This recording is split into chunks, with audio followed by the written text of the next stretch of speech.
skipper's done it. Danaher! Beautiful chapter it is for the Bombers.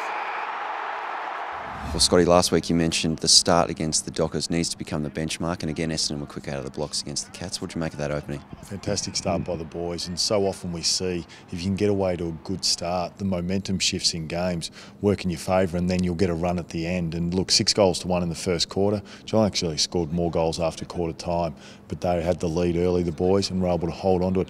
I thought Merritt early, and also Zaharakis through the middle, and James Kelly in his 300th. What a wonderful way to start the game. In that game, he hasn't limped to the line, he's sprinted to the line, and it was a fantastic game by him also. The pressure on the ball carrier was a real feature of that opening. Obviously a big differential in the tackle count. Just how central was that to the final result? Oh, close to the most important aspect of the game. I mean, Geelong were dominant in the clearances and contested ball, yet it was the pressure that the boys applied, which was able to get the ball back, and they were able to go inside forward 50 and score relatively easily because they did have less inside 50s also. So just that speed in the forward line was critical. Geelong not a quick back line, and the boys were able to exploit that really well. Joe Danaher picked up his second Best on Ground award on the big stage of the season. He produced again for the Bombers. What did you make of his 5-goal performance, including some clutch goals late?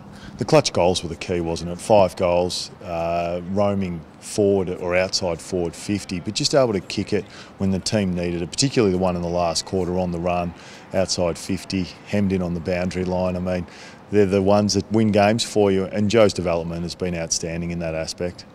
Bombers kicked over 100 again, and all the goals came from a forward line player. Just what did you make of that forward setup we saw James Stewart introduced this week? Different avenues of goal is critical. Doesn't allow the back line to lay off and help out one another because of the unpredictability. To get it such an even spread of goal kickers amongst all the forwards was really important. James Stewart, very good debut in the red and the black.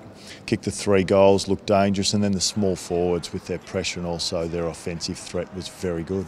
We know coming into this season a lot was made of Essendon's returning players, that senior core coming back into the side, but the young guys through not just these first 8 weeks, but particularly against Geelong, what did you make of their efforts? I thought it was pivotal. I thought the young players really stood up and showed great leadership in that game, and that's what you want. I mean, they're the future of the club in that aspect, and they were able to step up. I thought Parrish was very good, of course, Zach Merritt, Joey, Waller played well, Fantasia, the 3 goals. So you're getting a core group of players that are at that club that can play for a lot of years together. Well, that's really exciting, as is the Friday footy panel coming up later this week. Scotty, we look forward to catching you then. Cheers.